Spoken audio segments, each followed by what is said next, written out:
السلام علیکم۔ آج ایک نئے پروگرام کے ساتھ حاضر خدمت ہیں۔ نبی اکرم صلی اللہ علیہ وآلہ وسلم کی ورقہ سے ملاقات کے چند روز بعد ورقہ کی وفات ہو گئی اور وحی کی آمد بھی کچھ عرصے کے لیے موقوف ہو گئی۔ یہ انقطاع حبیب پاک صلی اللہ علیہ وآلہ وسلم کے لیے انتہائی حزن و ملال کا موجب ہوا، حتیٰ کہ آپ پریشان ہو کر پہاڑ کی بلندیوں پر جا کر اپنے آپ کو ختم کرنے کا ارادہ فرماتے، اور اسی وقت جبرائیل علیہ السلام حاضر ہوتے اور عرض کرتے: اے پیارے حبیب صلی اللہ علیہ وآلہ وسلم، آپ اللہ کے برحق رسول ہیں۔ تب آپ صلی اللہ علیہ وسلم کا اضطراب سکون میں بدل جاتا۔ اسی زمانے کا ذکر نبی اکرم صلی اللہ علیہ وآلہ وسلم نے کیا۔ فرمایا: ایک دن میں کھلی جگہ چل رہا تھا کہ میں نے آسمان کی طرف سے آواز سنی۔ جب سر اٹھا کر اوپر دیکھا تو وہی فرشتہ جو غار حرا میں میرے پاس آیا تھا، آسمان اور زمین کے درمیان کرسی بچھائے ہوئے بیٹھا ہے۔ میں حالت رعب میں گھٹنوں کے بل زمین پر بیٹھ گیا، پھر وہاں سے واپس ہوا تو اہل بیت سے کہا: میرے اوپر چادر ڈالو، زملونی زملونی۔ تب اللہ تعالی نے اپنے حبیب کو پکارا۔ سورہ مدثر۔ بسم اللہ الرحمن الرحیم۔ یا ایہا المدثر قم فانذر وربک فکبر وثیابک فطہر والرجز فاہجر ولا تمنن تستکثر ولربک فاصبر۔ ترجمہ: اے اوڑھ لپیٹ کر لیٹنے والے، اٹھو اور خبردار کرو اور اپنے رب کی بڑائی کا اعلان کرو، اور اپنے کپڑے پاک رکھو اور گندگی سے دور رہو، اور احسان نہ کرو زیادہ حاصل کرنے کے لیے، اور اپنے رب کی خاطر صبر کرو۔ نزول وحی کا سلسلہ کسی ناراضگی کی وجہ سے نہیں روکا گیا تھا، بلکہ اس میں مصلحت کیا تھی کہ نبی اکرم صلی اللہ علیہ وسلم میں قوت برداشت پیدا ہو اور شوق میں اضافہ ہو۔ غار حرا میں نبوت کا آغاز ہوا اور سورہ مدثر سے رسالت کا آغاز ہوا۔ نبی اکرم صلی اللہ علیہ وآلہ وسلم فرماتے ہیں: آغاز وحی کے دوران جبرائیل علیہ السلام آپ کے پاس آئے اور زمین پر پاؤں مارا، جس سے پانی نمودار ہوا۔ پہلے انہوں نے خود وضو کیا، پھر نبی اکرم صلی اللہ علیہ وآلہ وسلم نے اسی طرح وضو کیا۔ وضو سے فارغ ہو کر ایک چلو پانی جبرائیل علیہ السلام نے لیا اور نبی اکرم صلی اللہ علیہ وسلم پر چھڑکا۔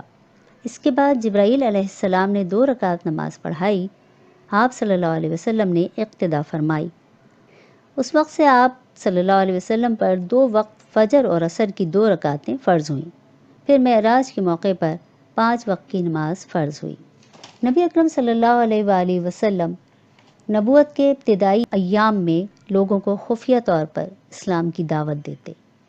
اللہ کے آخری رسول صلی اللہ علیہ وآلہ وسلم پر ایمان لانے والی عظیم ہستی نبی پاک صلی اللہ علیہ وسلم کی رفیق حیات، محرم زندگی بی بی خدیجہ رضی اللہ عنہا کو سب سے پہلے تصدیق کی سعادت حاصل ہوئی۔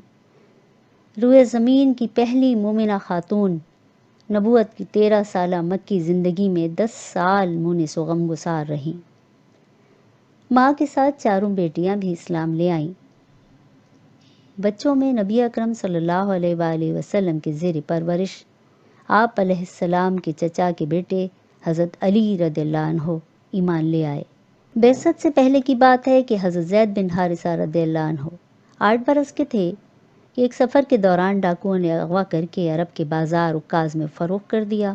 حکیم بن حزام نے خرید کر اپنی پھپھی بی بی خدیجہ رضی اللہ عنہا کو دے دیا۔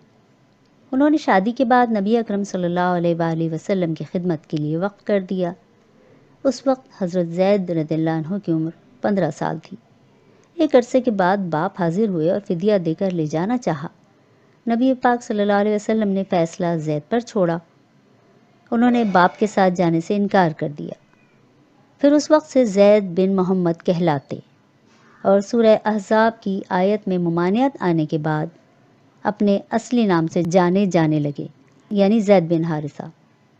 نبی پاک صلی اللہ علیہ وسلم کے آزاد کردہ غلام حضرت زید بن حارثہ ایمان لائے۔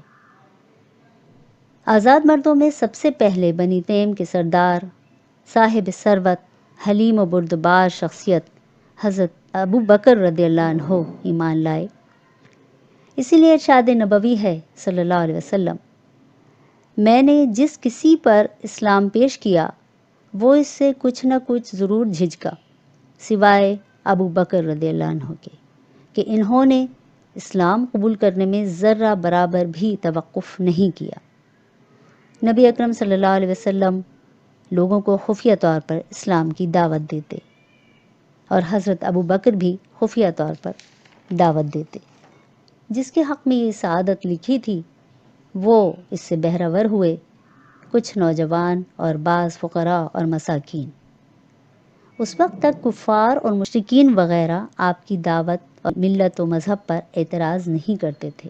جب آپ صلی اللہ علیہ وآلہ وسلم ان کی مجالس کے قریب سے گزرتے تو وہ اشارہ کر کے کہتے کہ بنی عبد المطلب کے اس جوان کے ساتھ آسمان سے کلام کیا جاتا ہے۔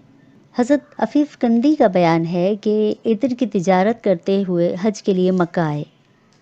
میدان منی میں حضرت عباس بن عبد المطلب کے خیمے کے قریب ہی ان کا خیمہ تھا۔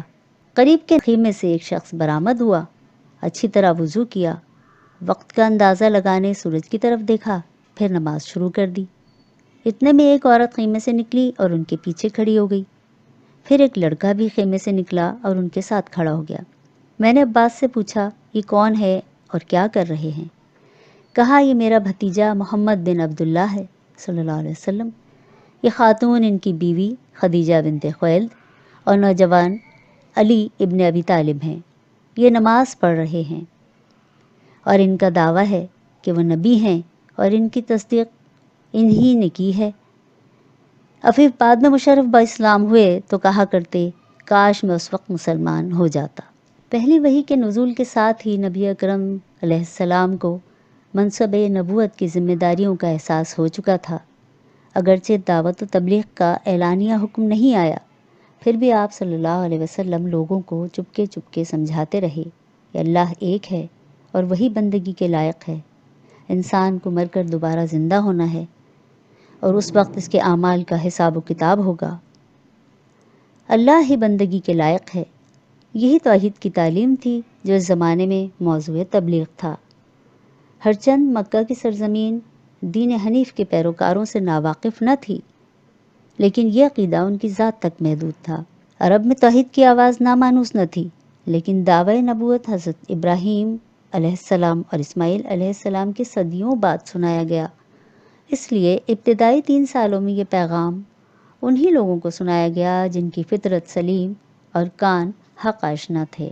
اس زمانے میں سب سے پہلے جن لوگوں نے اپنے اسلام کو ظاہر کیا ان کے نام اس طرح ہیں: نبی اکرم صلی اللہ علیہ وسلم، حضرت ابو بکر رضی اللہ عنہ، ان کے آزاد کردہ غلام حضرت بلال رضی اللہ عنہ بن رباح، حضرت خباب رضی اللہ عنہ ابن ارت، یاسر رضی اللہ عنہ بن عامر، حضرت عمار بن یاسر رضی اللہ عنہ، حضرت صہیب رضی اللہ عنہ بن سنان، حضرت سمیہ رضی اللہ عنہ بنت سلیم۔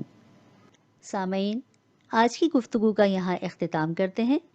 ذکر صلی اللہ جاری رہے گا انشاءاللہ۔ چینل کو سبسکرائب کیجئے، ویڈیو کو لائک کیجئے اور کمنٹ سیکشن میں اپنی رائے سے آگاہ کیجئے۔ شکریہ۔